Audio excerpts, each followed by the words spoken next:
Ladies and gentlemen, tonight we're going to do one of the things that I love to do most. That's to part the veil and peek behind the shroud of mystery that hides the secret religion of the ancient brotherhood. That which people like Malleus Maleficarum believe in.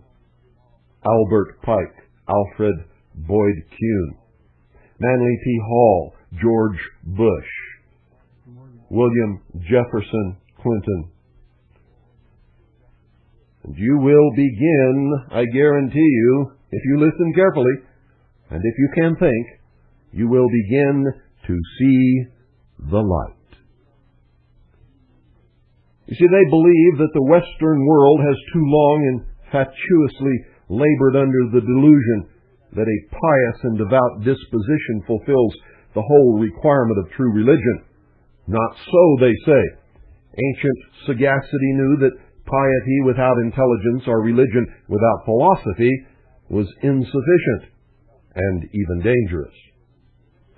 It knew that general good intent was not safe from aberrancy, folly, and fanaticism unless it was directed by the highest powers and resources of the mind. And remember always that this is what they believe does not make it true. And the mind itself, they say, had to be fortified with specific knowledge of the nature of the cosmos and of man and the relation between the two. Following the dictum of the sage Hermes Trismegistus that the vice of a soul is ignorance, the virtue of a soul is knowledge, the Scriptures of old inculcated the precept that with all man's getting, he must first get wisdom and understanding. And these were related to his well-being as health to his navel and marrow to his bones, and would alone give him a crown of eternal life. These things were pronounced more precious than all the things that he could desire. The Council of Illuminati therefore laid down their systems of cosmology and anthropology, which have become, by immemorial tradition, the Bibles of humanity, universally reverenced, and in them were given the ordinances of life, the constitution of the cosmos, the laws governing both nature and mind. They still constitute the Magna Carta of all human action guided by intelligence, for they were the first institutes embodying the principia and fundamenta of all moral behavior, the only true chart and compass to guide human effort in a line of harmony with an overshadowing divine plan of evolution for the cosmos. The corruption and final loss of the basic meaning of these scriptures has been, in the whole of time, they believe, the greatest tragedy in human history. Like Shakespeare's tide, which taken at the flood leads on to fortune, but omitted casts all the rest of life in shoals and quicksands, the wreckage of the esoteric gnosis in the centuries following Plato's day, culminating in the debacle of all philosophical religion about the 3rd century of Christianity's development and ushering in 16 centuries of the Dark Ages, has thrown all religion out of basic relation to true understanding and caused it to breed an endless train of evils, fanaticisms, bigotries, idiosyncrasies, superstitions, wars, and persecutions that more than anything else blacken the record of man's historic struggle toward the light.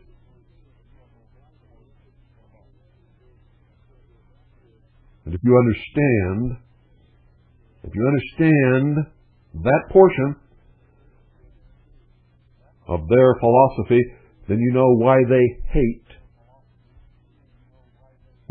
Orthodox Jews, fundamentalist Christians, and members of the Nation of Islam.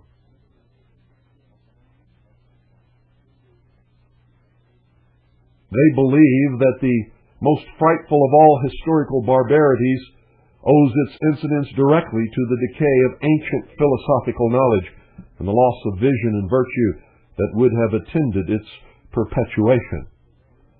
So what then must be the importance of all of this information that they say restores to the Scriptures of ancient wisdom the lost light of their true original meaning? In a very real to them, and direct way, the salvation of culture and a free spirit in the world is contingent upon this restoration of the ancient intelligence to modernity. And thus you see the springing up of the old pagan religions in the New Age movement and in other organizations and movements throughout the world.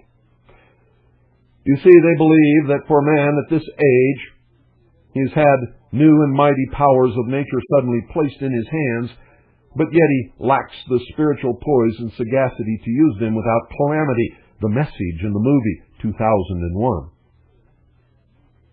Most strangely, the control of the lower physical, natural, or brute forces by the mind or reason was the one central situation primarily and fundamentally dealt with in the sage tomes of antiquity. And to effect that control in a perfect balance and harmony, and to train the reasoning intellect in the divine art of it, was the aim and end of the arcane philosophy which I have revealed to you as the mysteries. Ideology in the Western world has endlessly vacillated back and forth between the cult of the inner spirit and engrossment in objective materialism, while ancient philosophy taught that the true path of evolutionary growth, if you believe in such a thing, was to be trodden by an effort that united the forces of the spirit with those of the world, the lower disciplined by the higher.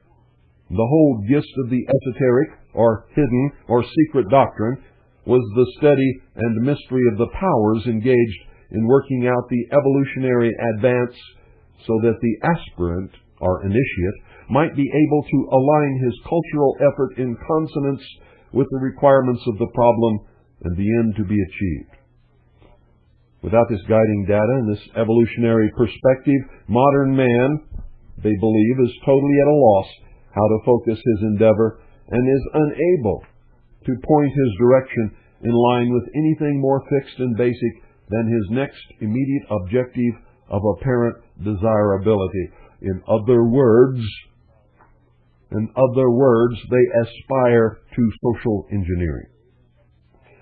He has neither a knowledge of his origin, a chart of his path, an inventory of his capacities, or a vision of his goal. Hence he travels the long road, still a benighted wanderer without compass. He can but recoil from one mistaken plunge after another, learning sporadic lessons from pain and misfortune, the way that most people learn, the way of the sheeple. The ancient torch that was lighted for his guidance, he has let burn out. You see, this lamp was the body of ancient philosophy. In this critical epoch in the life of the world, this philosophy proclaims afresh the message of what they believe to be the lost truth, the lost word, the lost phallus of Osiris, the lost light, if you will.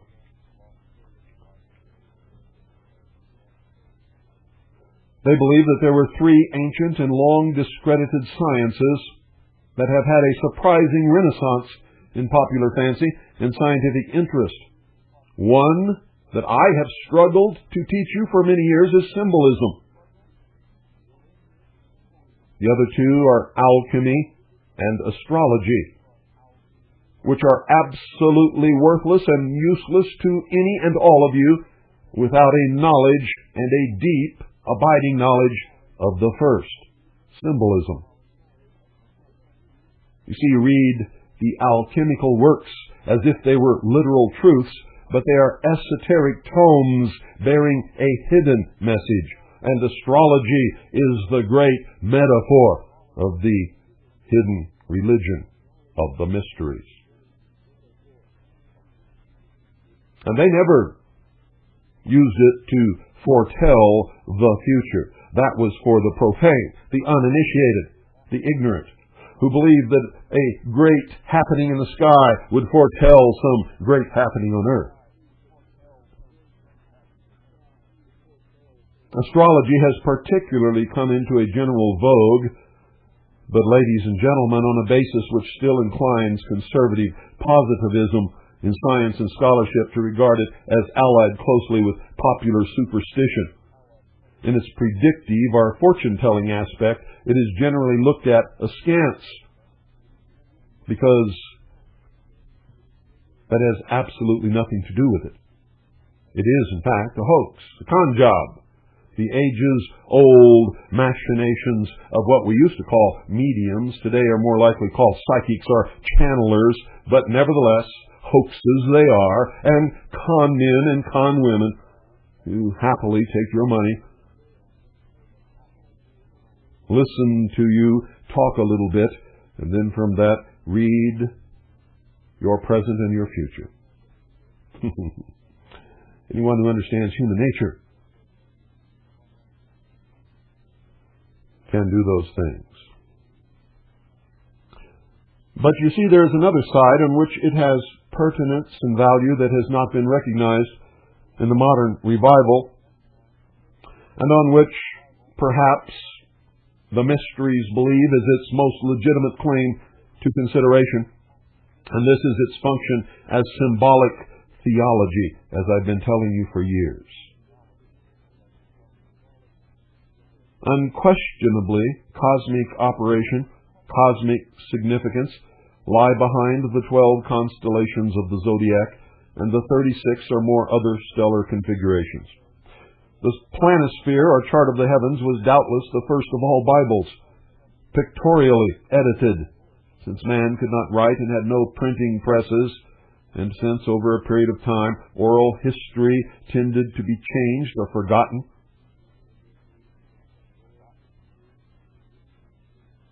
They planted their beliefs in the great constellations of the heavens, to be passed on forever and ever and ever.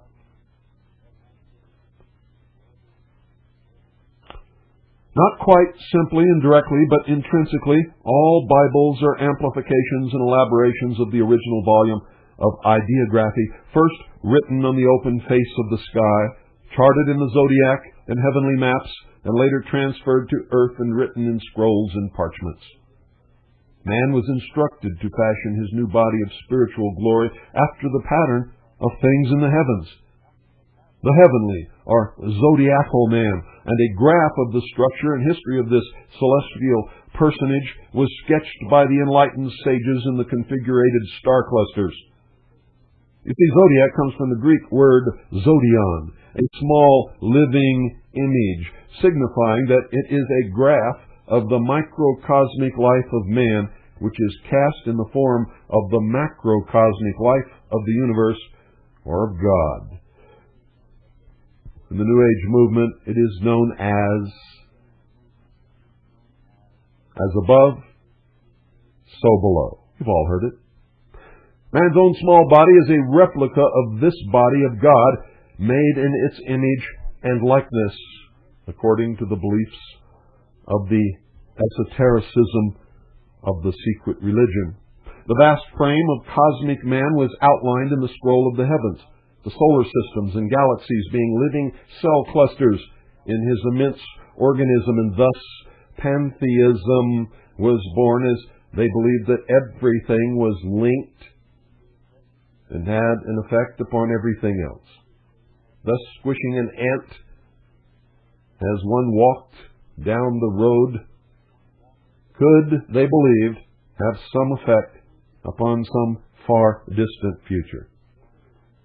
A deal of this adumbrative symbology, elucidating theological doctrinism, is set forth in the body of the works of people like Manly P. Hall, Alfred Boyd Kuhn, Albert Pike, and many others. But there is a group of its data that strikes so deeply into the heart of general theology that it is given at the outset for the sake of its overwhelming impressiveness to most, if not all, initiates of the Brotherhood. You see, they believe that it proves to be so conclusive an evidence that biblical theology rests more solidly than has ever been believed on zodiacal backgrounds, that its presentation must be admittedly a matter of great moment. It traces the unsuspected significance of two of the 12 signs, Virgo and Pisces, in the very heart of the New Testament narrative. So let the listener picture before him the ordinary zodiac with the house of Virgo at the western equinox point and that of Pisces directly opposite on the eastern side. The simple fact that they stand 6 months apart will presently be seen to assume great importance in gospel determination if you understand and believe the esoteric message that those of the Brotherhood believe is encoded and written below the literal interpretation of the Bible. This exposition must begin with a puzzling and hitherto unexplained item of ancient religious myth, that the Christs, that's plural, Christs, the sun gods, the Messiahs, all were depicted as having two mothers. Now how, one asks, could there possibly be rational significance in this? It has been put aside as just some more of the mythical rubbish and nonsense of early paganism. But the profundity of pagan intelligence, hiding sublime cosmic truth, or a hidden story under glyph and symbol, has not been dreamed of by most of you. And I'm telling you, you had better not only dream of it, but seek it out and study it. The depiction should not have created incredulity, seeing that the gospel Jesus himself, the dramatic figure of the divine principle in man, announced it categorically in declaring to Nicodemus that, quote, "Ye must be born again," end quote. Nicodemus asked if this means that we must enter a second time into our mother's body and experience a second birth in the natural manner. But Jesus replies that we, quote, "must be born of water and the Spirit," end quote.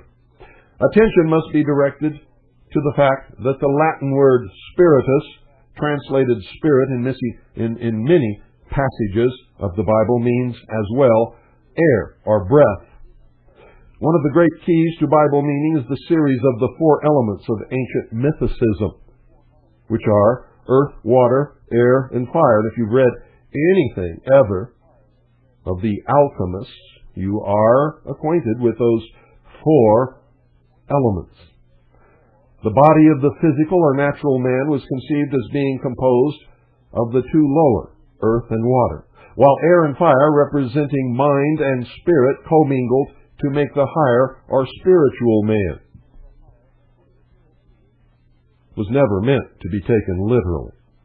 Jesus' statement to Nicodemus, then, could have been rendered born of water and air. And John the Baptist uses three of the four elements when he states that he, the forerunner of the Christos, and therefore a type of the lower natural man, indeed baptizes us with water, omitting earth, but that there cometh after him one higher than himself, who shall baptize us with the Holy Spiritus, air, and with fire.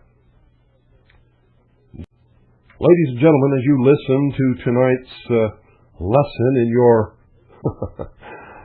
your education of what lies behind the veil of the mysteries, Freemasonry, the Ancient Order, the Rosicruci, the Lodges of the Knights Templar, the Knights of Malta, etc. Don't get what I am giving you as something that you must believe or that I believe, for that is not the case. And whether it is or is not is of no matter whatsoever. You cannot fight a battle unless you know your enemy. And you cannot know your enemy unless you understand your enemy, his life, his morals or lack of morals, his religion or lack of religion, his philosophy, his tactics, what he reads, where he obtains his spiritual sustenance, if he has such a thing. And when these people are in power, ladies and gentlemen, it makes absolutely no difference what you believe in the great scheme of things when you are dealing with these people. You must understand what they believe, for if they have the power, what they believe is what will affect you. It is what they believe that they will bring into law. It is what they believe that they will use to enslave you or to set you free. It depends upon who it is and what they believe. And I can guarantee you, while this nation may have begun with a majority of its adherents and citizens worshiping the God of the Christian Bible, it is not that way today. The men who hold the power in the halls of government at all levels, city, county, state, and federal, believe in the philosophy that I am giving you now. And so you had better take heed and pay attention. And at this point, we have to go into a discussion of God. And before I can do that, lest you misunderstand and take literally what Malleus Maleficarum was telling you the other night on this broadcast, that he was a Christian and that he believes in God, making or trying to make you believe that it is the God of the Christian Bible, he is a liar. He lies by omission and by twisting. And he lies by mingling or commingling terms, which you, the sheeple, take to mean that he believes what you believe. And that is not true. So I will attempt now to acquaint you with the heart and soul of one of the core beliefs, one of the root beliefs of the mysteries.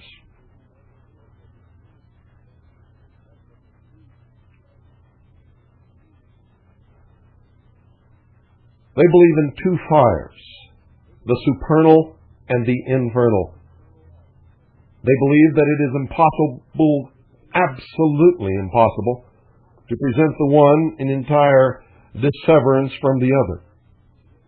And the background for the clarification of this aspect of the interpretation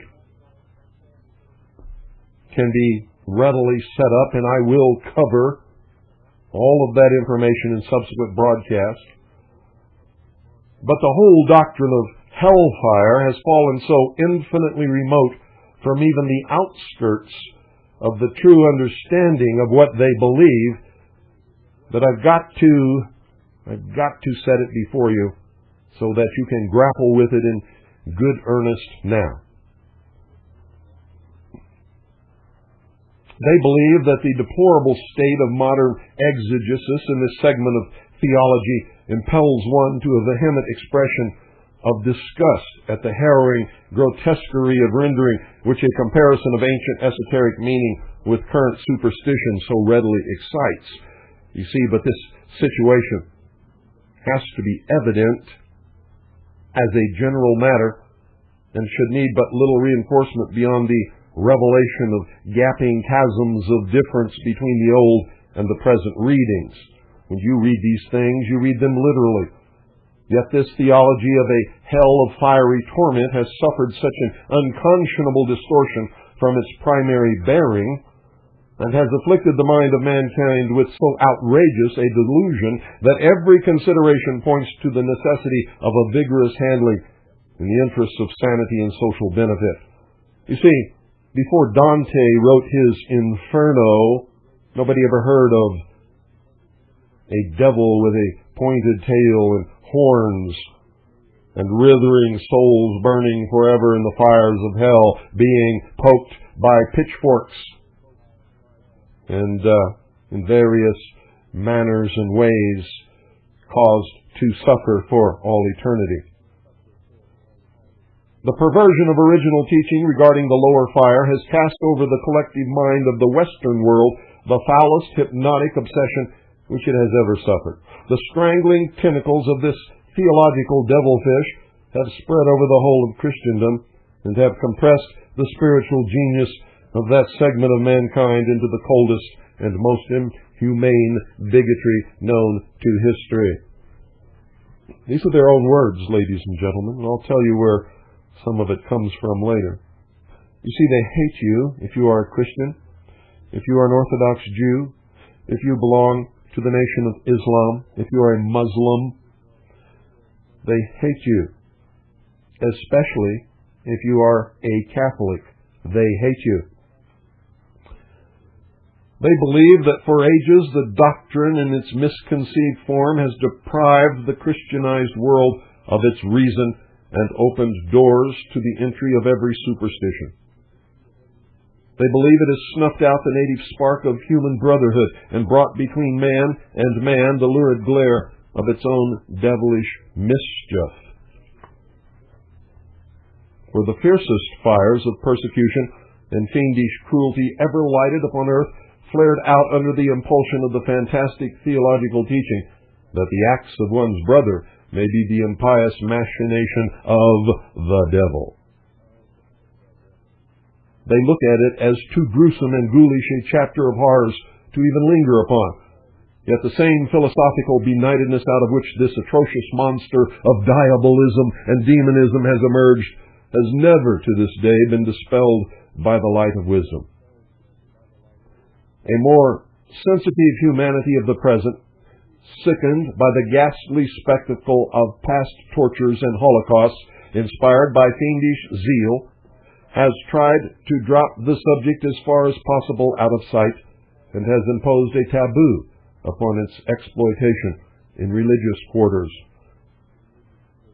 This refers directly to the Inquisition of the Catholic Church during what is known as the Dark Ages.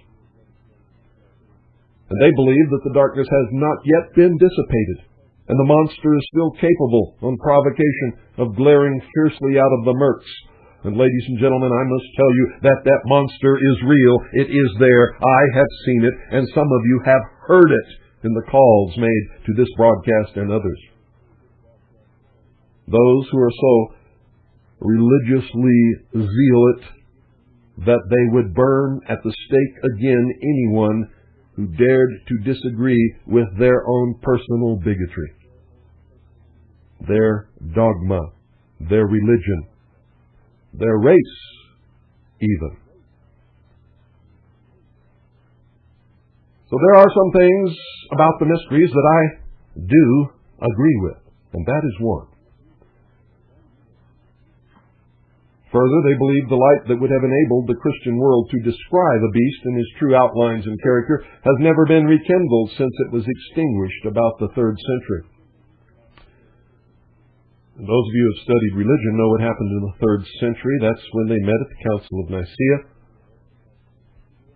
condemned all the books that disagreed with the dogma of the emperor or pope, and chose the books that would make up what is now known as the Christian Bible in the Catholic Church.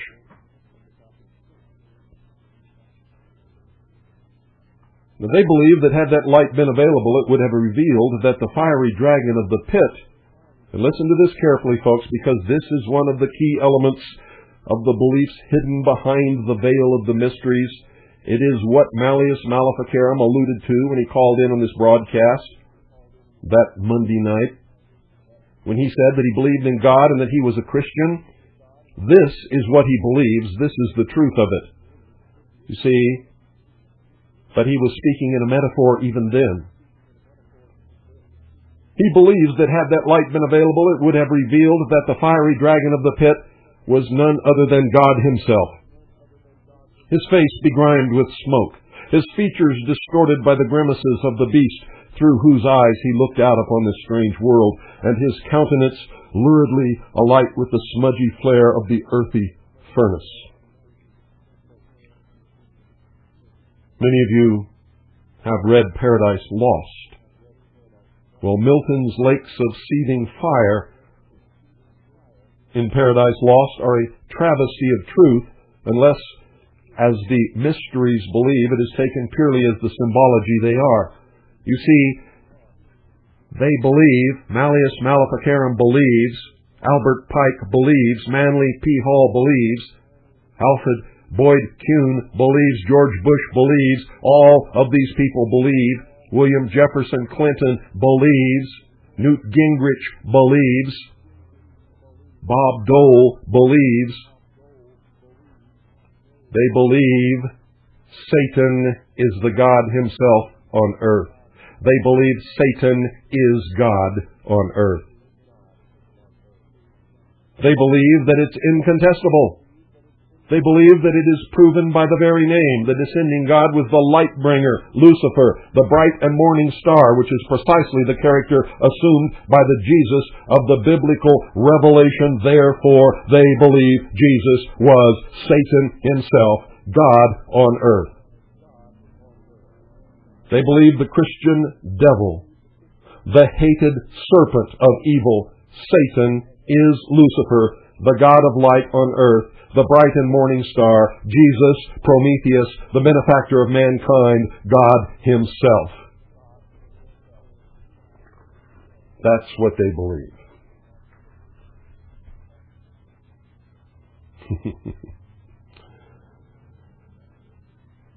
That's what they believe, ladies and gentlemen, and I could not go on where they speak of God without revealing to you exactly what it is. The information, ladies and gentlemen, which I have just departed to you, was written by Alvin Boyd Kuhn, Ph.D., in his book entitled The Lost Light, An Interpretation of Ancient Scriptures. He was a theosophist. He was one of the most prolific writers and revealers of the esoteric religion. He was a 33rd degree Freemason. He was a member of the Order of Rossi Cruci and many others. He was a member of the Illuminati. He says it in his writings. All other Freemasons and members of the Brotherhood of Man who worship behind the veil in the lodges with no windows have all referenced Alvin Boyd Kuhn. They have written that he is one of the greatest of the 1,000 points of light. And indeed, he does not only speak for them, but he is the source of much of the knowledge that most of them possess. And so when Malleus Maleficarum said that he believed in God and he was a Christian, if you understand the definition of his terms and you agree with those terms, then yes, he does believe in God and he is a Christian. But make no mistake about it, ladies and gentlemen, he does not believe in your God, nor does he believe in your Christ or your Christianity.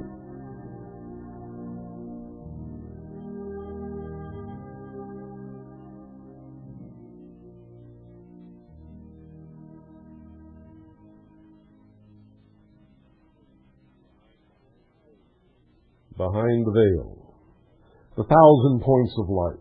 Do you really believe, ladies and gentlemen, that great men get up on platforms and make speeches and throw these terms and these words around, and when you question them, they say, oh, it's just, we just threw it in there. Doesn't mean anything.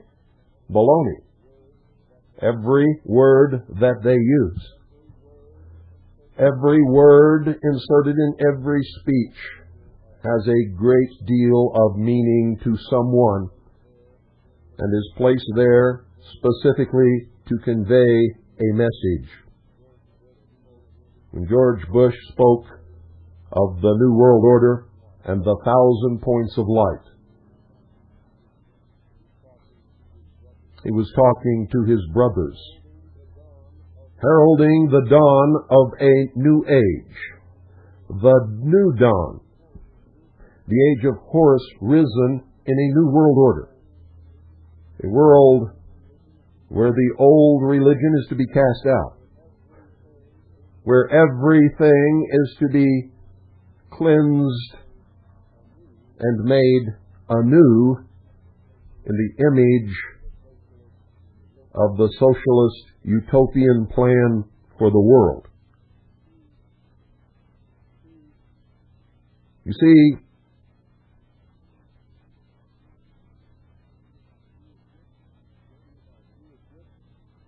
if you would just go to your Bible and forget everything else that anyone ever wrote in that book and just read the words in red, you'll see that Jesus tried to tell you everything that I'm telling you tonight. My people perish for lack of knowledge. Seek ye the truth, and the truth will make you free. What is the new age? It's the age of Aquarius. What is the age of Aquarius? It is symbolized by the water bearer.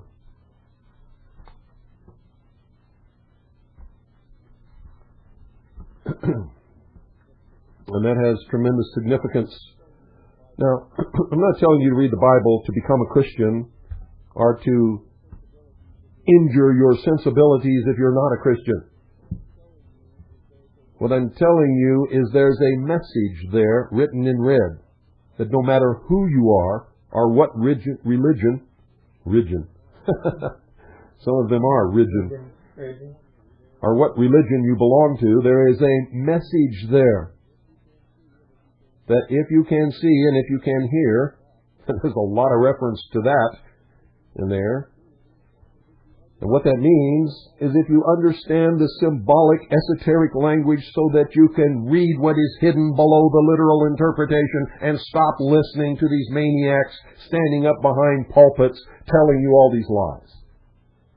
Because that's what they are.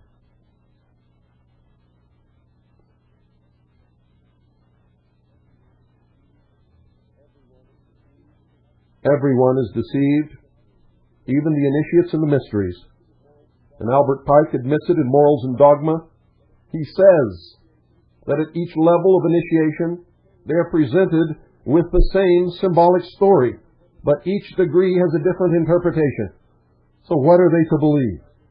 He says in Morals and Dogma they never learn the truth until they reach the 30th degree when they are told that Lucifer is their God.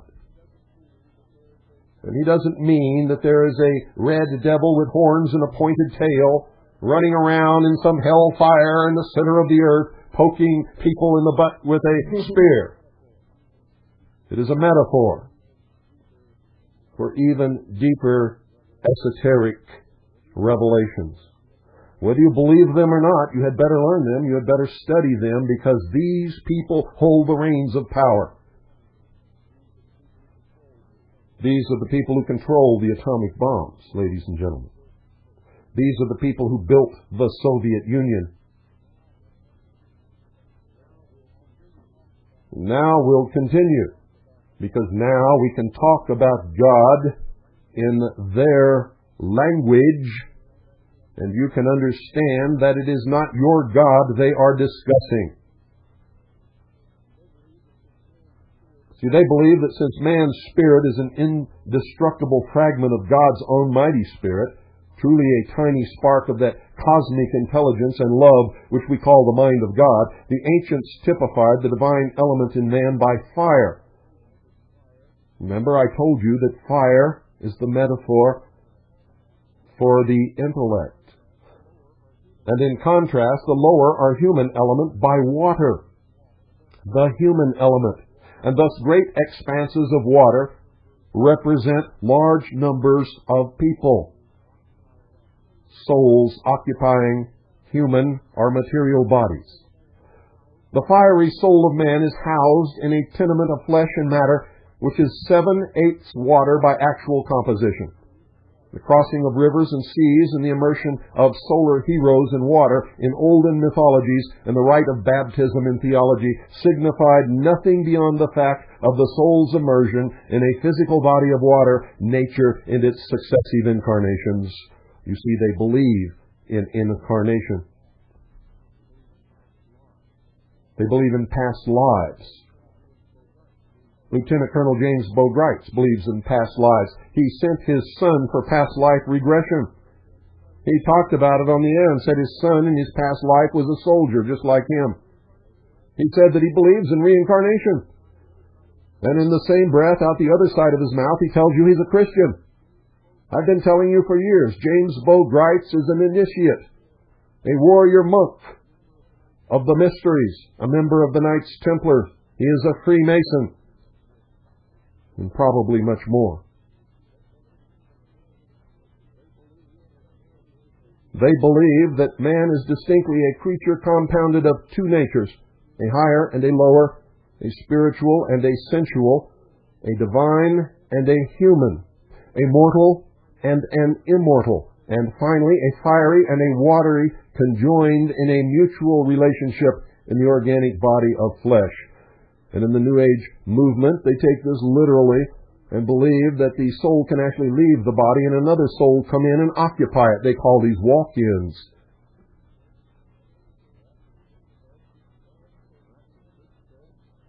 Heraclitus said, man is a portion of cosmic fire imprisoned in a body of earth and water. And speaking of man, Plato said, through body it is an animal, through intellect it is a god.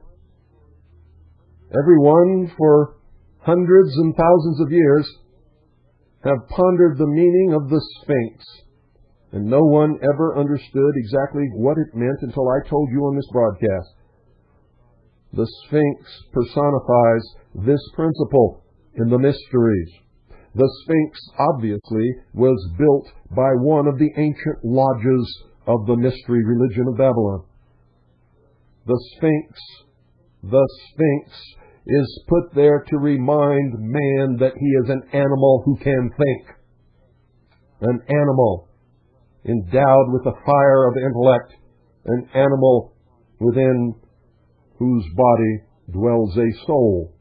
That is the mystery of the Sphinx. That is the only mystery of the Sphinx. That is the only message that the Sphinx can deliver. And I have never read it in any book, nor have I seen it spoken or written anywhere. It is what I have learned through the study of the mysteries. And I'm right.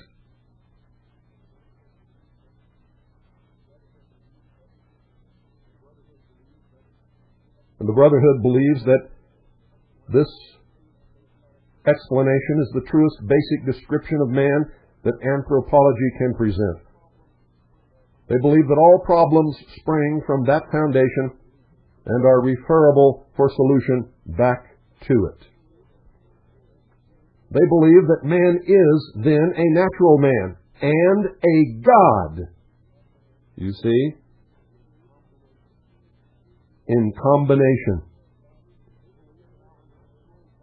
They believe that our natural body gives the soul of man its baptism by water.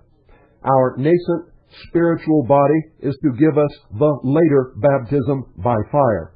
We are born first as the natural man, then as the spiritual. Or we are born first by water and then by fire. They believe of vital significance at this point are the two statements by St. Paul. And I quote,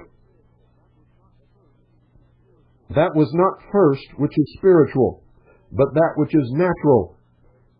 And he also said, "First that which is natural, then that which is spiritual." And again he says, "For the natural man comprehendeth not the things of the Spirit of God, neither can he." You see, I told you several years ago on a broadcast of the Hour of the Time that St. Paul, as he is known in the Catholic Church, or Paul, as he is known in the Protestant religion, was a member of the mysteries. Everything that he wrote is written in the esoteric language.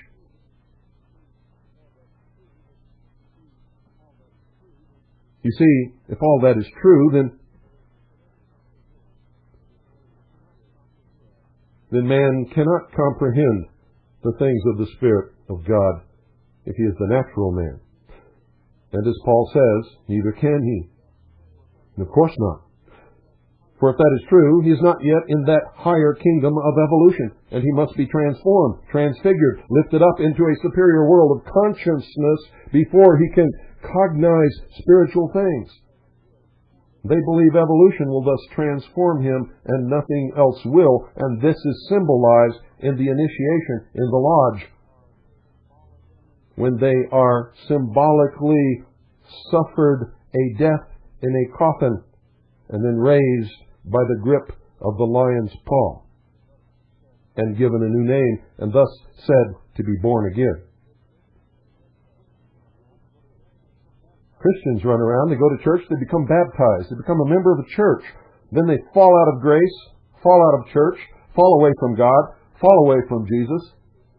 And then they come back. They sit in church, listen to some preacher, they get some feeling in their chest, they rise up, run forward, and they're said to be born again. Nonsense. Absolute nonsense.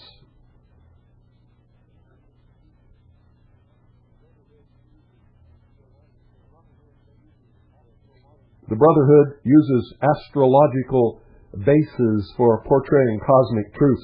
The ancients localized the birth of the natural man in the zodiacal house of Virgo, and that of the spiritual man in the opposite house of Pisces. And you're listening to WBCQ, Monticello, Maine, USA. So according to the mysteries, these then were the houses of the two mothers of life. The first was the Virgin Mother, Virgo, the primeval symbol of the Virgin Mary. Thousands of years BC, Virgo gave man his natural birth by water and became known as the Water Mother. Pisces, the fishes by name, gave him his birth by the fish and was denominated the Fish Mother. The Virgin Mothers are all identified with water as symbol, and their various names, such as Mary, spelled capital M-E-R-I, Mary, spelled capital M-A-R-Y, Venus, spelled capital V-E-N-U-S, which means born of the sea foam, Tiamat, Typhon, and Thalith, which is all Greek for sea, are designations for water. On the other side, there are the fish avatars of Vishnu, such as the Babylonian Ionis, or Dagon, and the Assyrian goddess Atargatis was called the Fish Mother.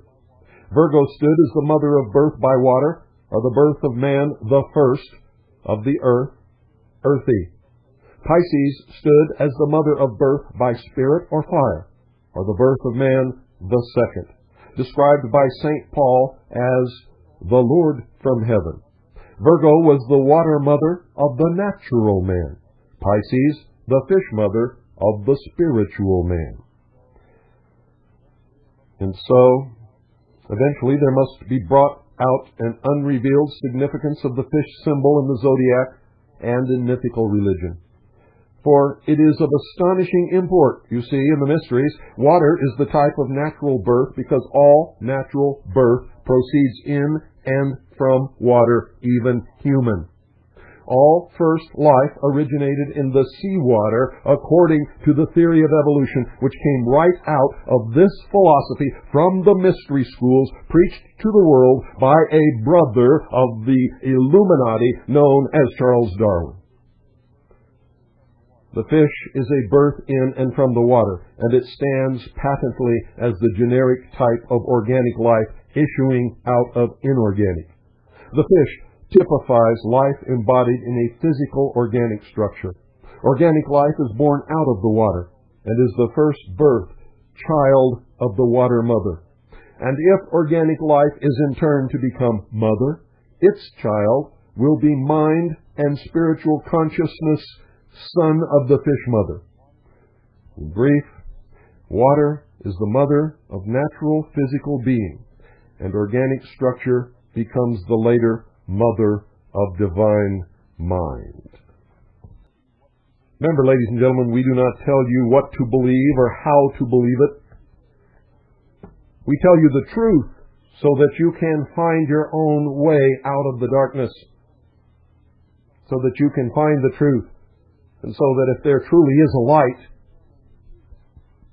you can determine which light is the true light, for they all say that theirs is the light. All of them. All of them. Ours is the light. I am the light. My way is the light. If you don't believe it, read it all. The way you get trapped in just one is that's the first one that anyone ever teaches you, or someone more persuasive comes along and persuades you that they are right. The truth, I think you may find, ladies and gentlemen, is that they are all in some aspects right and all in many aspects very wrong. You must discover what is right and what is wrong, because if you're not living your life in truth, then you are not living your life. You are living someone else's life. You're living in darkness, in lies, in deceit, in manipulation.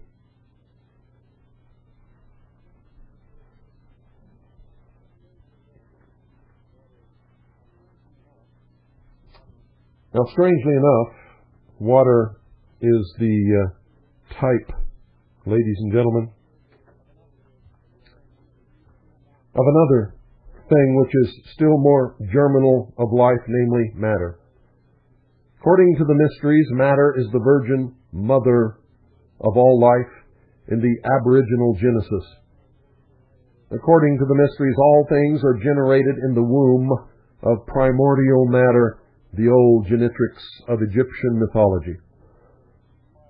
And according to the mysteries, it is by consideration of the nature of matter and its evolution that we are enabled to arrive at last at the true meaning of the double motherhood of life. For oddly enough, they believe matter is seen to exist in two states, in each of which it becomes mother of life at two different levels. Primordial matter, the sea of what seems to us empty space, is the first mother of all living forms. They believe that this is the primal abyss of the waters in Genesis, the source of all Darwinism.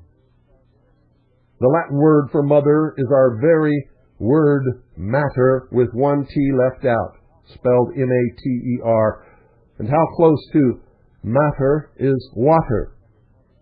And organic structure is the second mother, parent of spiritual mind. All of the ancient books, ladies and gentlemen, always grouped the two mothers in pairs. All of the ancient books and the ancient philosophies said that they were called the two mothers, or sometimes the two divine sisters, or they were the wife and sister of the god under the names of Juno, Venus, Isis, Ishtar, Sybil, or Mylitta. In old Egypt, they were the first, Apt and Neith, and later Isis and Nephthys.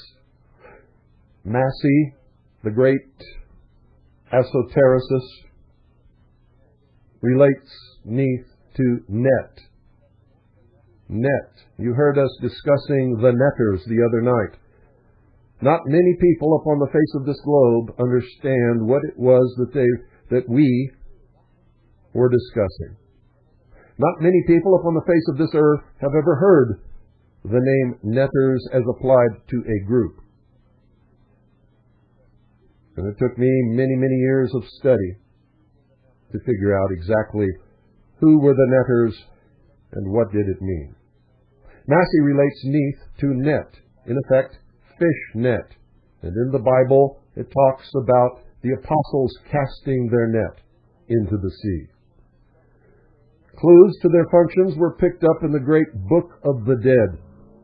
It says, Isis conceived him, Nephthys gave him birth.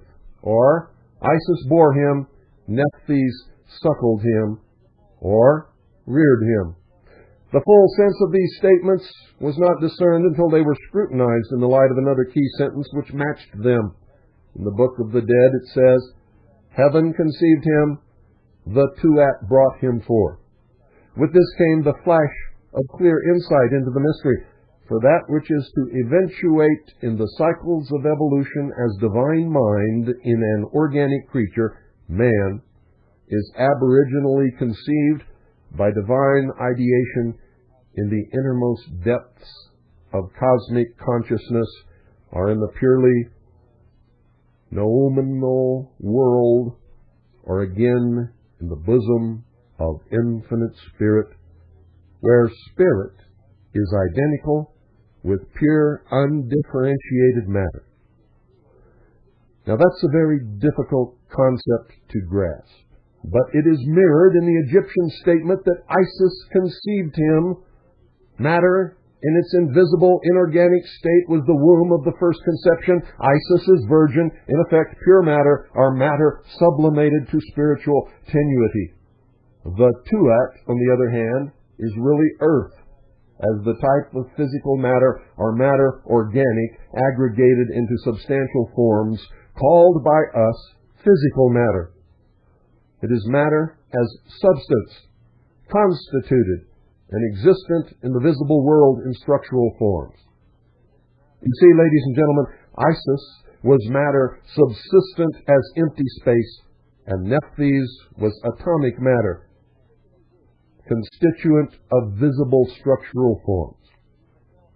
The physical worlds, which we must now think of as floating in the sea of empty space like fish in the water, are the second form of matter, and their organic bodies of substantial matter give birth to the logoi in the solar systems and to the Christos in man, according to the religion of the mysteries. So they believe that divine spirit is conceived in the womb of Isis, the first universal mother, and brought to birth in the womb of Nephthys, the second mother, the immediate incubator and gestator of its manifest expression. So you might paraphrase this situation by saying that a human child is first conceived in the love or mind of its parents, and later born from the womb of its physical mother. Thus life has two births and must of necessity have two mothers. The only problem with this is it was written when that is the purpose of sexual intercourse, was to produce a child. Not so today. This philosophy would not stand up.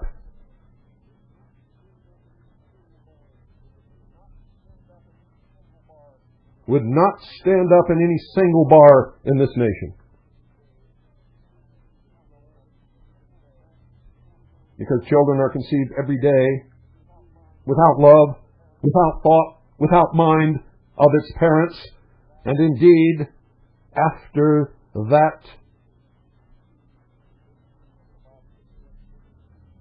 meeting of the bodies, in many instances the parents never see each other again in the rest of their life.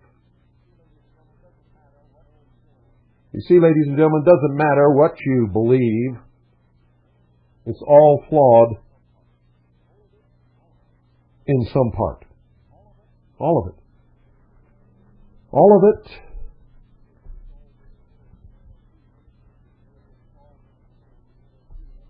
Because it has all been pinned by the hand of man, no matter who or what inspired it.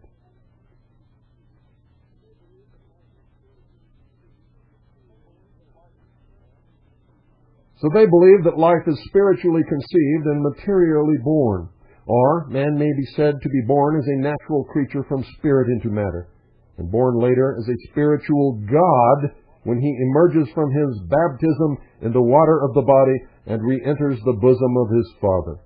Or finally, he is born first as man by water, and reborn later as God by fire, and the first birth was depicted as taking place on the western side of the zodiac, in the house or womb of the Virgin Mother, Virgo, because in the west the sun, the universal symbol of spiritual fire, descended into organic matter in its setting or incarnation, And so they believe man is born as natural man on the west, to be regenerated as spiritual man on the east. Horus, risen, the new dawn. The source of light, of knowledge, of intelligence. Spirit's descent on the west makes it man. Its resurrection on the east, like the summer sunrise, makes it deity or God again. This is the death and resurrection of the God in all religions. It is the reason for the sunrise service on Easter. It is incarnation and return to spirit. It is the descent of the Messiah into Egypt and his exodus back to Canaan. And there's more. Oh, yes. Further scrutiny of such data brings to light links of connection with the Bible. The chief one is found in the symbol of bread in connection with both Virgo and Pisces. You see, Pisces is the house of the fishes by name, but it is not commonly known that Virgo in astrological symbology was the house of bread. Virgo in astrological symbology was the house of bread. And this is indicated by several items of ancient typology. You see, many years ago, many centuries as a matter of fact, in the precession of the equinoxes, the end of the year was marked by the position of the great dog star Sirius, the mighty celestial symbol of the divinity in man in the mysteries. And precisely at midnight of December the 24th, it stood on the meridian line from the zenith to Egypt. At about the same moment there arose on the eastern horizon the constellation of the Virgin, bearing in her left arm the Christ child, symbol of the Christhood, coming to function in man, and in her right hand the great star Spica, which is Latin for a head or spike of wheat.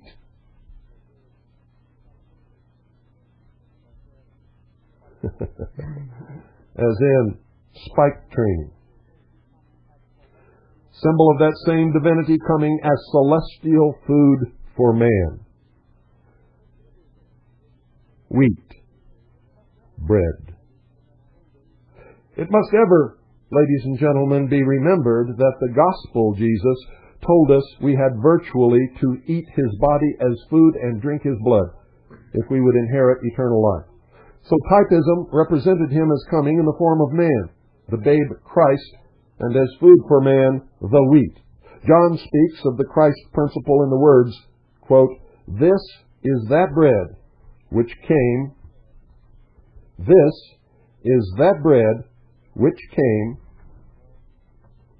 down from heaven." Now listen to me carefully. This is that bread which came down from heaven, that if a man eat of it, he shall hunger no more.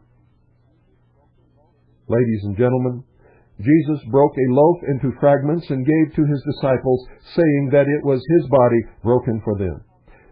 And then we have Virgo established as the house of bread and Pisces as the house of fish, but the characterization of the two houses must be brought along to a more specific evolutionary reference. What are these houses thus delineated? What does it mean? They are, according to the mysteries, as at first, the two states of matter, but how to be taken in immediate reference to the life of man on earth.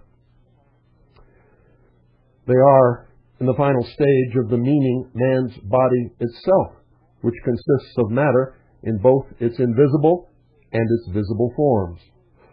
You see, for man has a natural body, according to these people, and a spiritual body. Man's body itself houses the two mothers.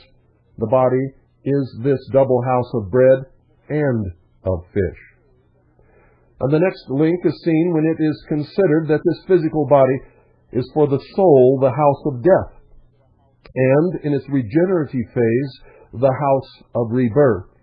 And while the rose represents the soul in the ancient order, the Rosae Cruci, and the cross, the matter or the body, signifying the death of the soul crucified upon the cross of matter, it is the house into which the Spirit descends to its partial obscuration in the darkness of the grave of matter, into the night of death or incarnation, out of which it is to arise in a new birth or resurrection on the opposite side of the cycle, when the body dies and the soul is released from its prison of matter. A significant passage from the Book of the Dead recites, quote, "Who cometh forth from the dusk, and whose birth is in the house of death," end quote, referring to the incarnating soul. In a spiritual sense, the soul dies on entering the body in incarnation, according to these people, but has a new birth in it as it later resurrects from it. So the body is therefore the house of his death and rebirth, or the place of his crucifixion and resurrection. And truly, upon the soul's entering a new body, upon incarnation, all memory is erased and can be said to be death. The Egyptians had a name for the body as the locus of these transformations, which carry the central meaning of all theologies. This name now rises out of the dim mists of ancient Egyptian books to enlighten all modern Bible comprehension. This city of the body, with a son of soul, spelled S-U-N, of soul, sank to its death on the cross of matter to re-arise in a new birth, was called the city of the sun, or in Greek, Heliopolis. But in the Egyptian, Anu, spelled A-N-U. The name was given to an actual Egyptian city, where, ladies and gentlemen, the rites of the death, burial, and resurrection of Osiris or Horus, the two are the same depending upon whether the sun is setting or rising, were enacted each year. But the name bore a theological significance before it was given to a geographical town. You see, the name is obviously made up of Nu, spelled N-U, the name for the mother heaven, or empty space, or abyss of nothingness, and Alpha, privative meaning, as in thousands of words, not. So, capital A coupled with NU would then mean not nothingness, or a world of concrete actuality, the world of physical substantial manifestation. Precisely such a world it is in which units of virginal consciousness go to their death and then rise again. So all of you who think you've been born again, you haven't even begun to understand the meaning of the term. You have taken an esoteric philosophy and turned it into a literal meaning.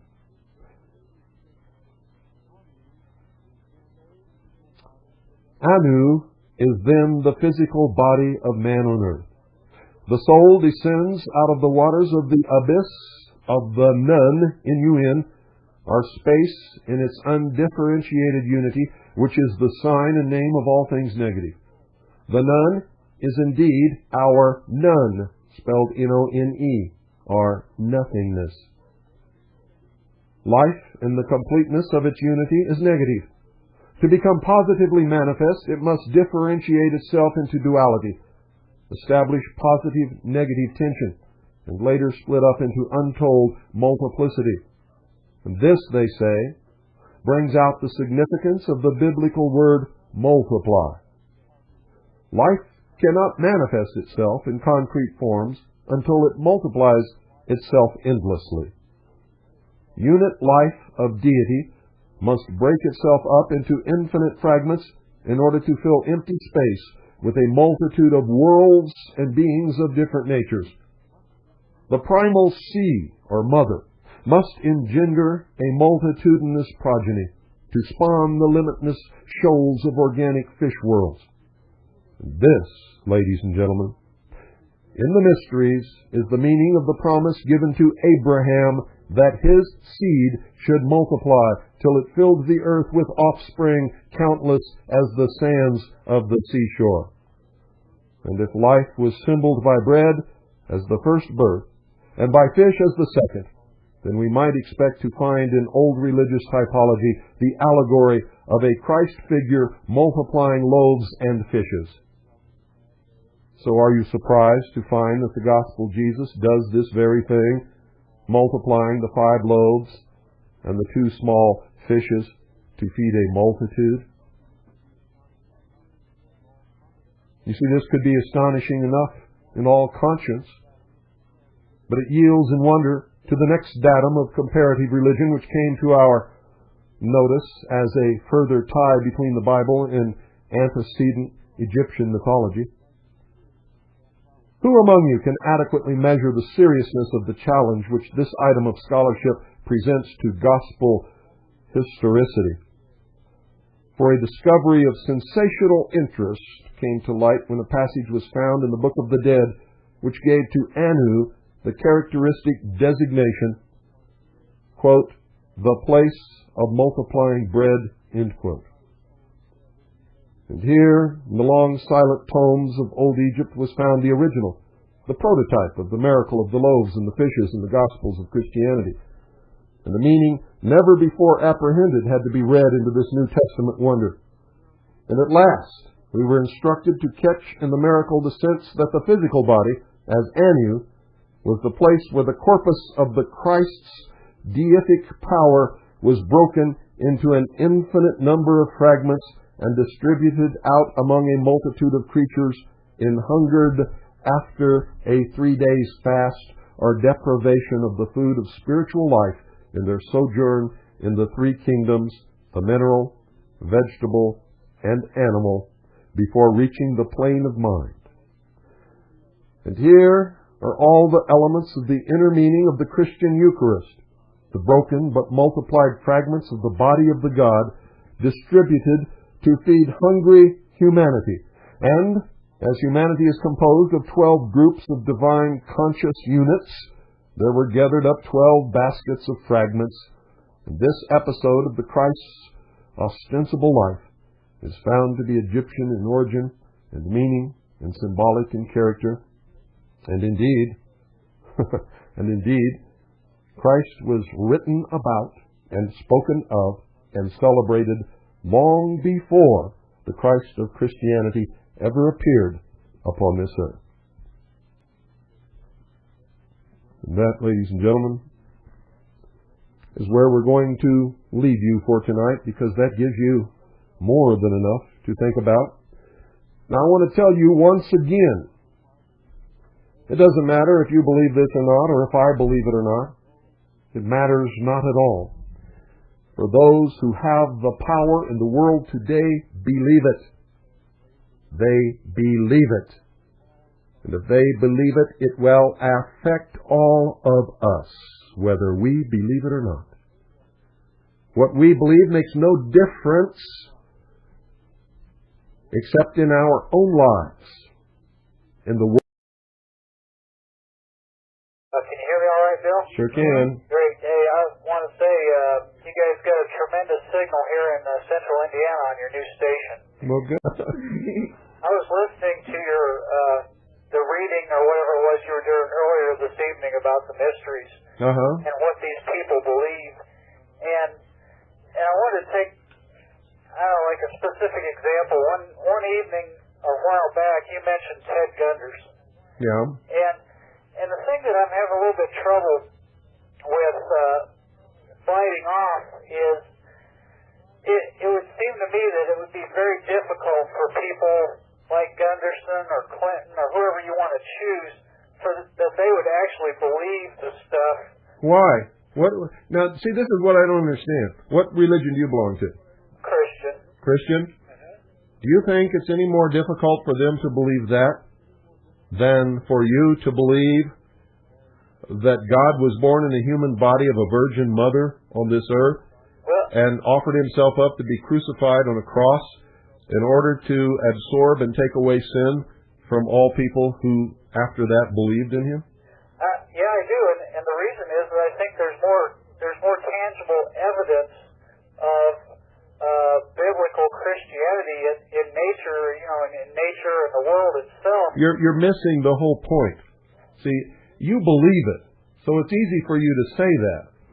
But you're listening to me give you an arcane philosophy that you've never heard before or knew very little about.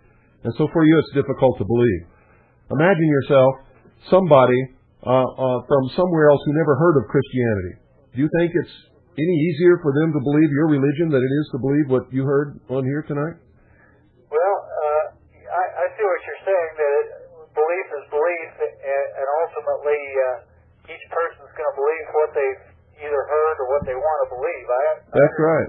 That's why they call it religion, is based upon strictly faith. You must have faith that it's true, or you can't believe it. There is no factual proof anywhere. There is no scientific anything that can back up any basic religion tenets of any religion on the face of this earth. That's why religion is called religion and science is called science. I guess I understand that. I guess go back to Ted Gunderson, for example.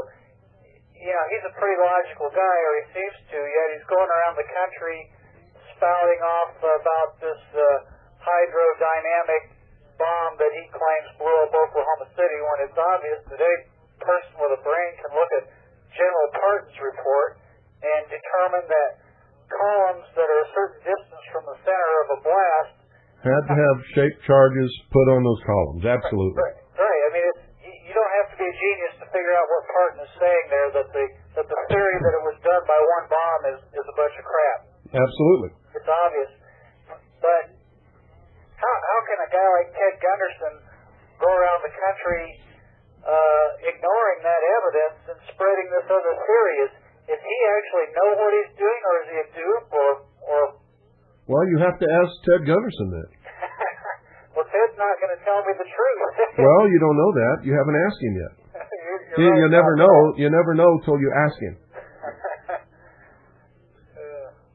Ted seems to me to be somebody who's been taken in by somebody else on some things. For instance, he claims he got that story from a very well-known con man named Reconasciuto. Right, who's in jail and who claims all kinds of things, including having flown George Bush to France for the October surprise. Yeah, right. I've heard that story too. The man is not all there, and anybody who believes that Reconasciuto is telling the truth is just not all there either. Yeah. But Ted might believe him. I don't know. What is the? Do you know at all? What is the story? The real story behind Bogart's getting shot? Did somebody? All I know is Bogart shot himself in the chest with a .45 in an attempt to commit suicide. Now that tells me that he had no intention of committing suicide. Well, yeah, and he must have shot himself with a bullet out of which he had dumped most of the powder, because you can't shoot yourself in the chest with a .45 and then get up and walk out of a hospital 2 days later. That's an interesting thought. Bogart's is an old military man. Yep. He's killed a lot of people. He knows how to kill himself. Yeah. I never thought about reducing the powder charge. I never thought about that one. Yeah. Well, what would the purpose be for a fake suicide attempt on his part? Say, how the hell do I know? All I know is it's phony. Yeah. That's all I can tell you. Yeah. There's no man in this world who's ever been in combat and actually killed people and seen people killed would ever shoot himself in the chest with a .45 in the first place. It'd be kind of a low probability shot, wouldn't it? It's absolutely ridiculous. Yeah.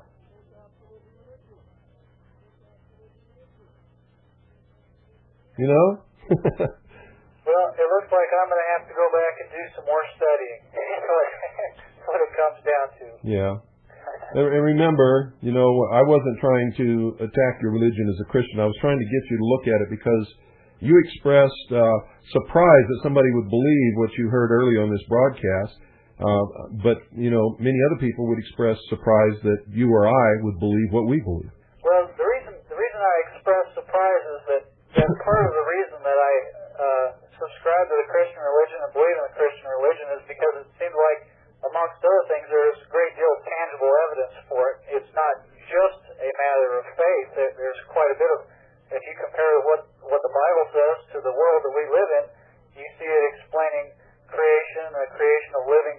That does not explain Jesus Christ. That just explains the existence of God, which any reasonable person can see in the order of the universe and in nature around us.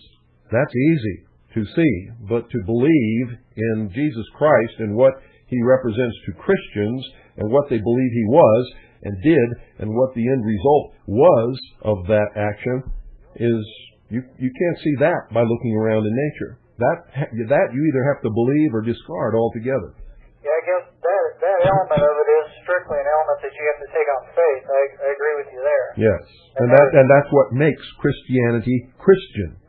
So mystery religions also have they obviously have their God or whatever they accept as. Their God is them. Right. See, they allude to a God, and then they say that God is actually Lucifer on earth. And then as you delve into it and begin to understand it, it always ends up that it's man that's God. Well, how do they explain the existence of the earth that we live on and their own existence? I just read that to you tonight. They believe that is the springing forth from the nothingness of primordial matter. The original thought, desire, action. Those are the three sides of the triangle. I see. The triad.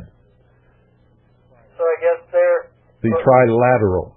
For their purposes, triangle and everything else. I suppose for their purposes, that's just as valid of an explanation of their existence as the Christians' view of creation. Then.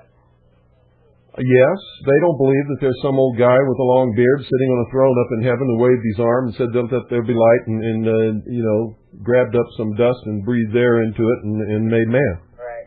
They just have a different.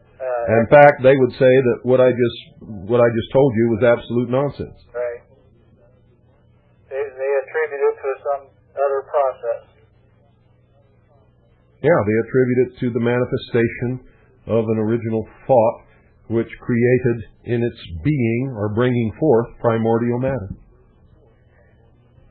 out of the nothingness or the virgin. Do you think it's possible too that there are people that are higher within the levels of illumination that maybe believe in the God that Christians believe in, but they don't believe in anything. So you're trying to read a lot of stuff in here that's not.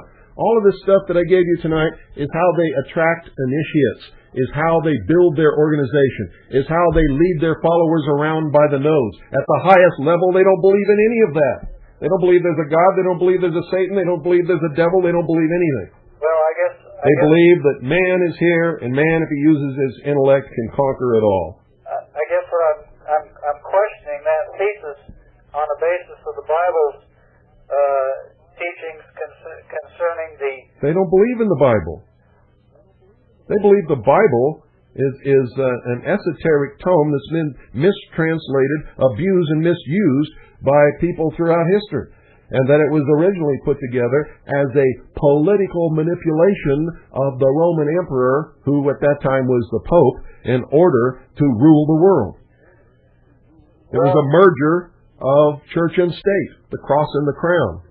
Some people want to go back to it. Look for that cross and crown, and you'll see people who want an emperor and a religion melded into one. Isn't it equally possible, though, that the people who have constructed the mystery religions have created the system of thinking that you just described for the purpose of manipulating those others while having a different belief within themselves that they don't disclose publicly?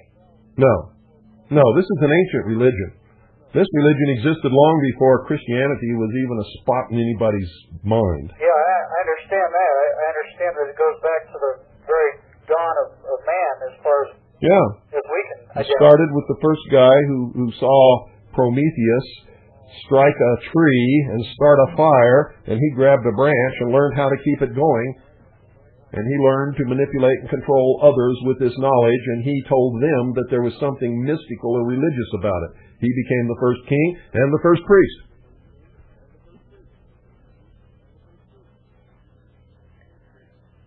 So you don't believe, based on your your readings then that there is any possibility that the people...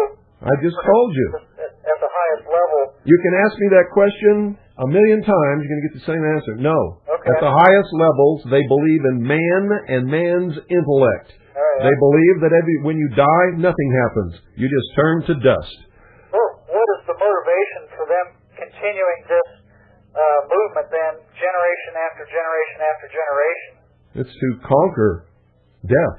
But if those who have gone before are dead and they're dead, that's it. There's nothing. There's no afterlife. There's nothing else for them. That's right. What is their motivation? Why wouldn't they be more interested in what they can?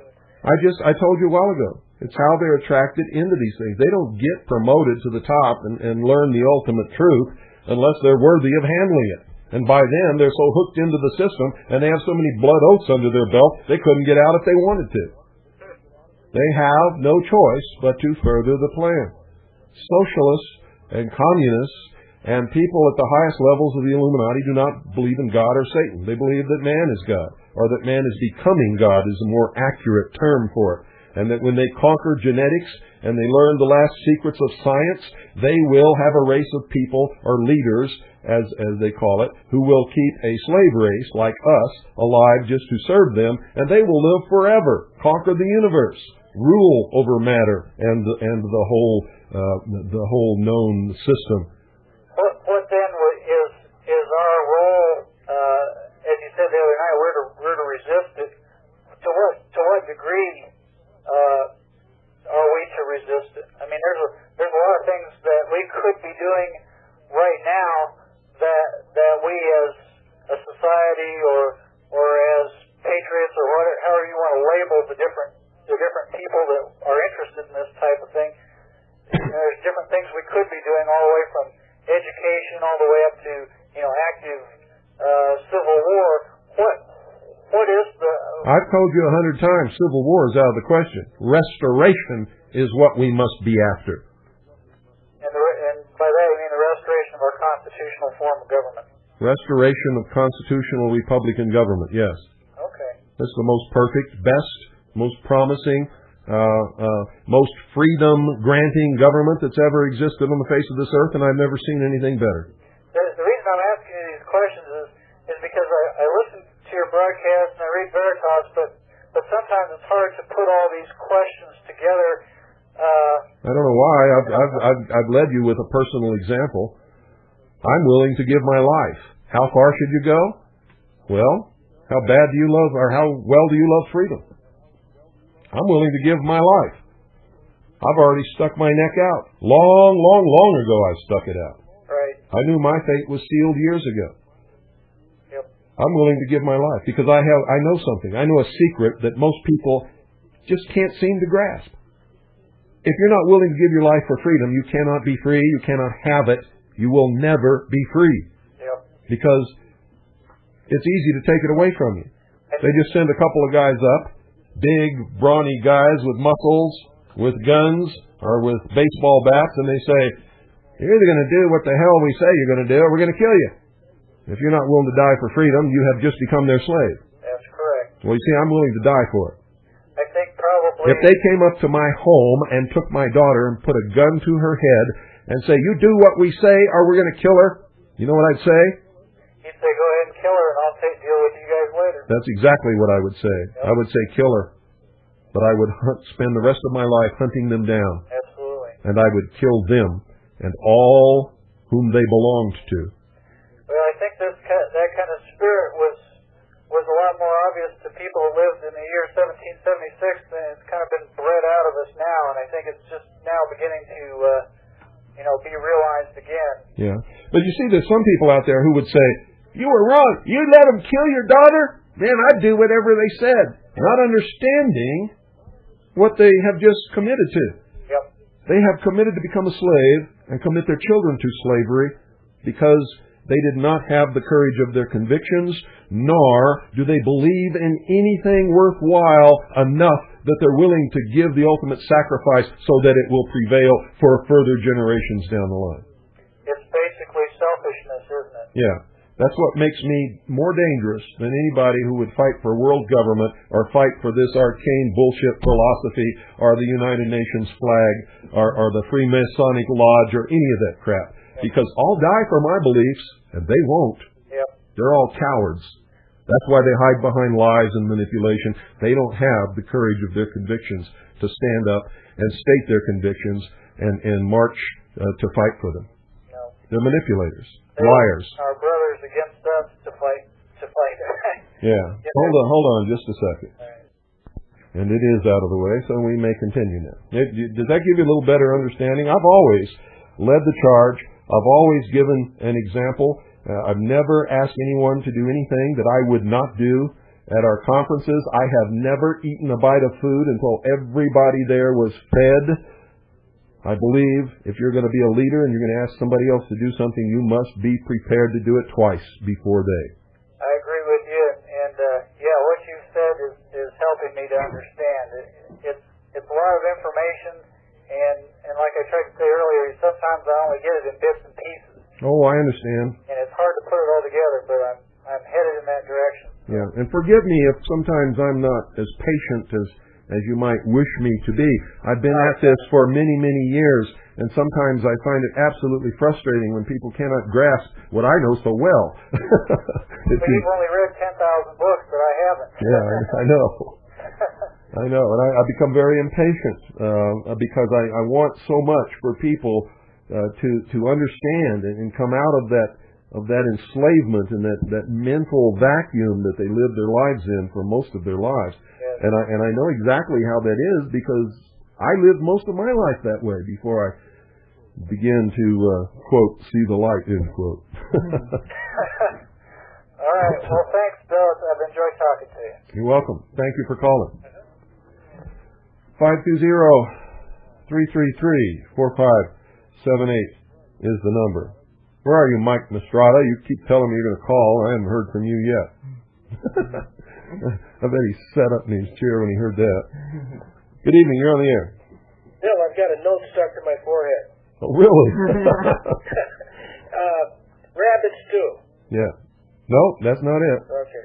You said you know, although we did find a rabbit today in the yard that apparently a coyote had dismembered during the night, and found two little girls asking us a lot of questions about those ears and stuff scattered all over the yard. That was a little tough. Bill, I think it all goes back to Scripture, what Jesus said in the parable of the sower, where the wayside hearer cannot understand the things of God. So anything else, like you say, this really explained it for me, that these men, most of them don't believe in anything. At the highest levels. But the ones in between the highest levels and the lowest levels, they do. They believe all this nonsense that they're filling their heads with. Oh, I see. Okay. You see? In other words, there is a certain amount of them that do believe in this. To get into the lodge, you have to profess a belief in a supreme being. They don't tell you what that supreme being is, nor do they ask you what you think it is. And ultimately, they say that supreme being is Lucifer. Well, during all of those years of the ceremony and the symbology and the teachings and the speeches and reading the books and the teachings of the lodge, then they take the minds of these people and twist them around to believe what they want them to believe. See, they have them for a lot of years to play with their heads. Okay.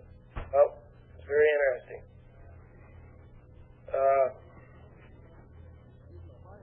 Good. See, at the highest level, all of these people who join the lodges, all of these various lodges, they spend all these years looking for the secret that they've been promised. That they will be one of the elect, and that they're going to learn great secrets as a member of the lodge. If they ever get to the highest levels of the lodge, the only secret that they learn that there is how to use the promise of a secret to lead and manipulate all of the members below them. Bill, where can you find out the symbols they use, the hand signals, and everything? I mean, how do you find this out? You go to the library, or I mean? No, you're looking for a silver bullet. I have told you 100 years there's not one. It requires work, study, reading hundreds of books, sitting down and piecing together the puzzle. Because I've seen use these signals, you know, in my, like I work in the building trade, you know, and you see them, and I mean, I don't understand a lot of it. The quickest way is to join the lodge. But if you do that, you have to take oaths that, as far as I'm concerned, strips you of your soul. Right, I would not do that, no. And don't ever believe for a moment that those oaths don't mean anything. Grown men don't make oaths that don't mean anything if those grown men have any honor whatsoever. Mm-hmm. Well, I'm sure they mean something because apparently it's holding these people into the... Well, I guarantee you, it means exactly what they say. Yeah, right. Right. It means something to them. And if their oath in the lodge doesn't mean anything, what does their oath in a court of law mean? You see, they're liars. And when you ask them what they believe in and what it all means, and they stand there and lie to you for about 2 hours and tell you it doesn't mean anything, they're under oath. They cannot ever tell you the secrets of the lodge. They must lie to you, and they do. Mm-hmm. And the books in the lodge tell them to lie. Mm-hmm. Right. And I'll read the oaths to you. It says that they have to protect and shelter a brother even if he's committed murder and treason. Except for the murder and treason, right? No. Murder and treason not accepted. Oh, I thought it was the other way around. Oh, no. Oh. See, that's how they get away with what they get away with. Mm-hmm. Okay. All right. Now, you know, I heard someone recently teaching about the Knights of Columbus and in their oath, you know, and now I don't know if this was, you probably know more about this than this man did, but he said that you know, they put that fourth degree thing where they get the sword, you know, that they put it to like a woman's body and kill the baby, you know, for the Pope or whatever, you know. I mean, does that sound familiar to you? Unless I have the oath and can read it on the air, I'm not going to say anything because anything I say could be misconstrued. In other words, you're familiar with it then? Yes, I am familiar with it, but I'm not going to comment on it. Did you hear what I said? Yeah. Unless I can read the oath verbatim. Okay. Okay. And the ceremony, so the people understand. You think you might want to do that sometime? I don't know. I've done a lot of it on past episodes. I read what I think is necessary for people to know. All secret societies are subversive. I don't care what you call them. Right. Doesn't matter. Doesn't matter what religion they pretend to belong to, or what religion condones their lodge, or whether they are condoned by a religion or not. It doesn't make any difference to me. All secret societies, I've studied them all. They're all subversive. I don't care what their name is, period. If they weren't subversive, they wouldn't be secret. I've learned that. Well, it's like, there is no need for secrecy when people are not doing anything that requires secrecy. There is no need for secrecy if people are not doing something that they know the community would not approve of. Exactly. It's like you turn the light on, all the rats take off. Hey, Bill, thanks a lot. You're welcome. Talking to you later. 520-333-4578 is the number. The number. By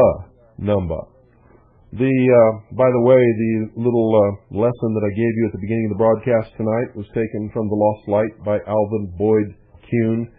Was taken from the writings of Manly P. Hall. Albert Pike was taken from my own research, quite a bit of which was interjected in the what would you call it? The teaching? The lecture? Whatever you want to call it. And, how did we get all the way around there? That's a numero tres, huh? Well, we'll just get over here and see what we can do with it. And, let's do that. Okay, folks. A little thinking music. Good evening. You're on the air. Yes, sir, Mr. Cooper. Yes, sir. I was basically wanting to inquire about Enya, my wife's favorite music. Uh-huh. Is there something there? Because I know you said that every music you play on your show There's something there. Has meaning, yes. Okay. Most of the time you can't even hear what she's saying because there's so much reverb and echo, but it's very peaceful music. Very peaceful. If you listen to what she's saying, there are messages there, and they're pagan messages from the Celt religion. That's what I was telling my wife. And, I mean, that's one of her favorite little groups there. It doesn't mean they're bad messages. Some of them are really good messages. Okay. You know, all peoples and all religions, it doesn't matter what they believe in, teach good things. They just don't always teach what other religions and other peoples consider to be good things. And some of them, from time to time, teach bad things, including Christianity, when they taught that it was good to burn at the stake people who did not believe what other Christians believed or what the Catholic Church dictated should be believed. I totally agree, sir. But personally, I like the music, the melody, whether you listen to the words or not. Oh, I do too. I think it's some of the most beautiful music ever written. Okay, sir. And not only that... That's one of the reasons I use it. Okay. I try to use music that not only carries a message with it, but is aesthetically pleasing to not only me, but the listening audience. And I also use a lot of music that I know my audience has never heard in their life in order to sort of expand their feeling for music. Well, personally, I've heard at least 80% of the music you played. And good. Some of the older stuff, I'm catching up with that. But Enya, yes, and even The Rose by Seal, yep, I remember that back in WWCR you played that. Yep. I was also wanting to tell you, I'm calling from Texas here. And we got the Preparedness Expo. Yeah. And Bo Grice, I thought he shot himself. He's on the list. He's supposed to show up. Ain't that something? Oh, me? Maybe I need to... No, I can't say that. He must not have been too upset. I'll just show him what a 45 should do, but I didn't say that. No. I'm just kidding. No. We don't even want to joke about things like that. I know. Not on air. I'm sorry. No, not anywhere. We don't want to joke about things like that. I wish him well. I wish he would figure out what he wants to do in life. And well, I know what he wants to do in life. He wants to enslave the rest of us.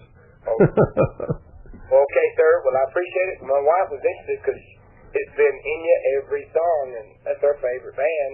And I said, Debbie, grab all her cassettes. There's no words there in English. Because I could read the words, and knowing what I know, knowing what she knows, you know, I knew there was something there. There's a reason for that, but the music is awesome. I mean, it's laid back, it's good work.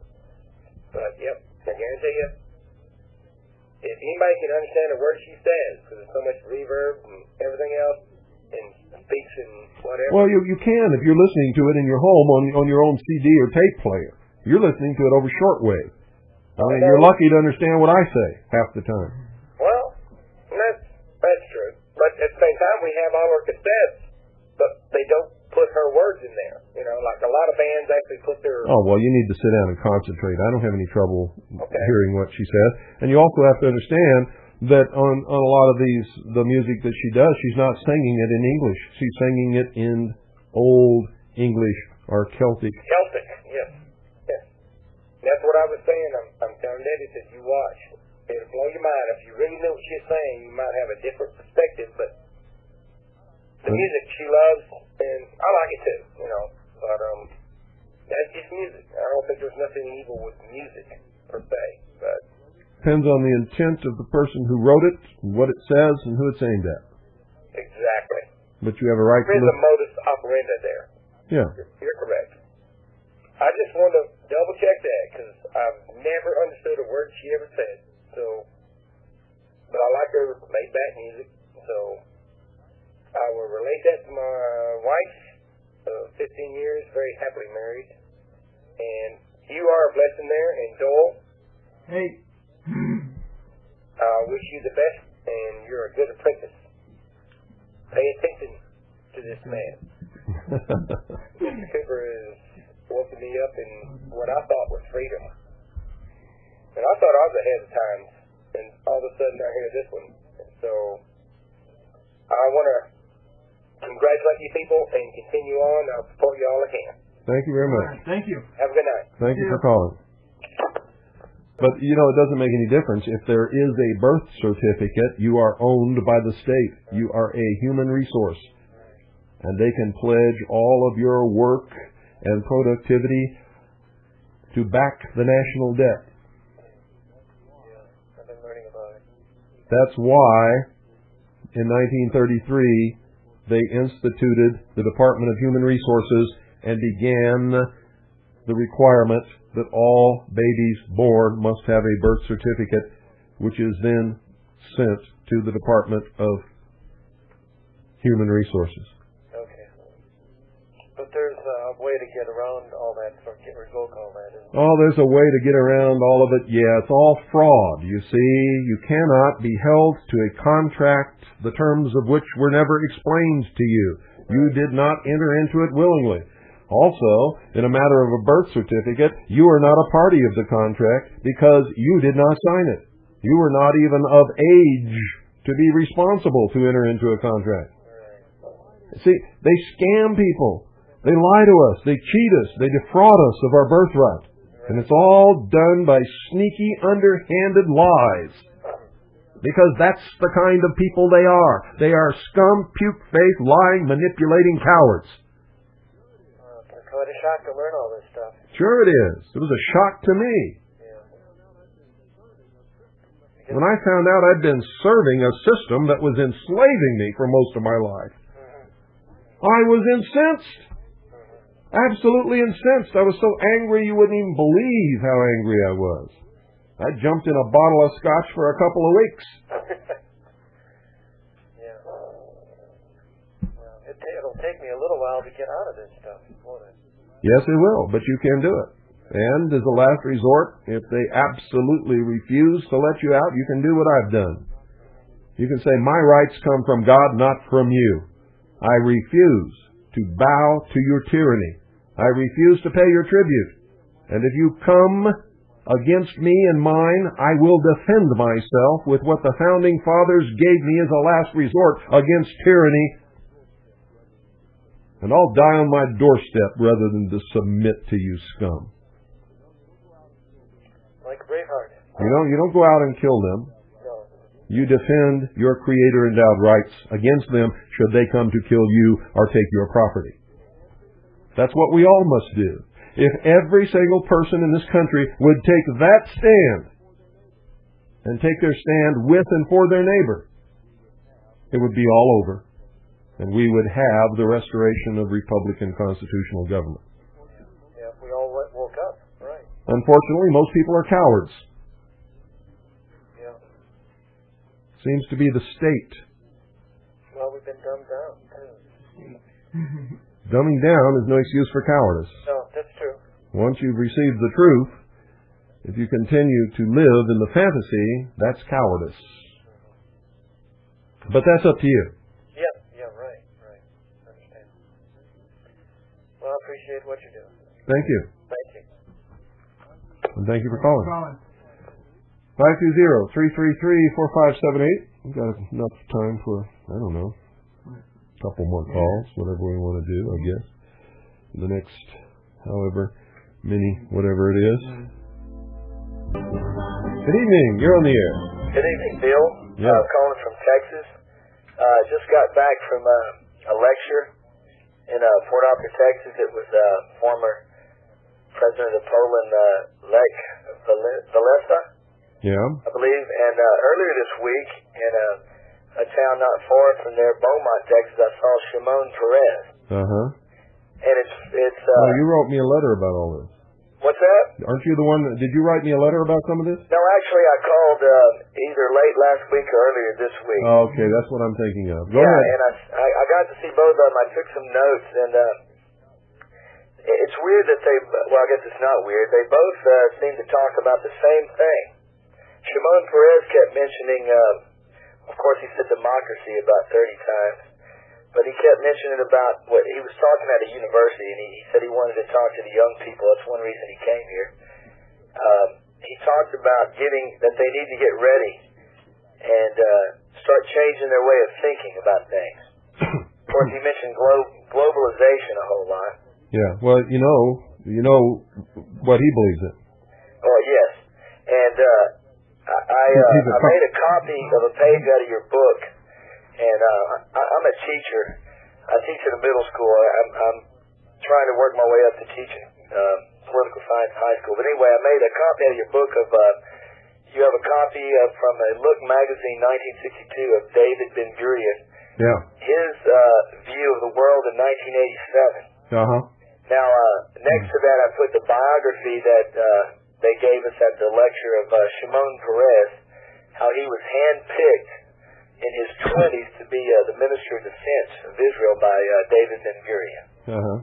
So, I just see a connection there of one of the men who groomed him, and of course his view of the world. And I guess if people don't have your book, Ben Gurion's view of the world in 1962, looking ahead 25 years, was he looked at the United States as having a planned economy, being a welfare state and a planned economy, and that there would be a world system, and it would be ruled from Jerusalem.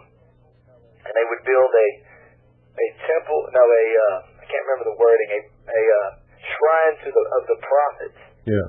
And they would have an international court there to settle all disputes, and of course there'd be a international police force, and there would be no more armies and no more wars. Yeah, his was the Zionist goal. The Zionist goal. Yes. Now, Lech Walesa tonight, I can't mispronounce his name, who doesn't speak any English yet, an interpreter. He's a devout Catholic, and I believe he was born and raised not far from where Pope John Paul is from. Mm-hmm. And he mentioned, of course, he mentioned a lot about the Pope, or the Holy Father, as he called him. Mm-hmm.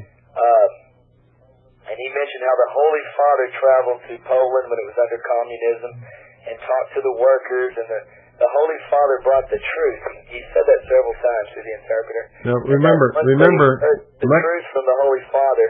That's when solidarity started. Yeah, but solidarity is a communist concept written about long before it ever appeared anywhere there. Lech Walesa is a communist.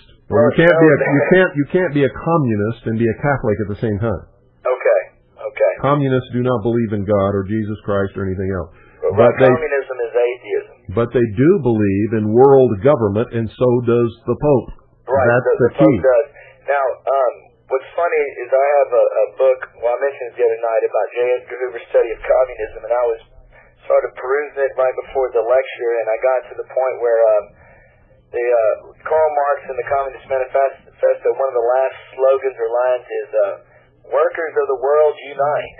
Yeah, that's right. That's solidarity. That's solidarity, right? Absolutely. Yeah. In the notes to the lecture, the wording was almost exactly the same. Yeah. Now, let me tell you how these lectures work. Well, I'm sure you know. They filter the questions. They don't allow you to walk up to the microphone. They give you a card and let you write your question. Yeah, that's so that they can make sure that they're not asked anything that might be embarrassing or might actually tip the hand of what's really going on there. Yeah, they never ask my questions. It's weird.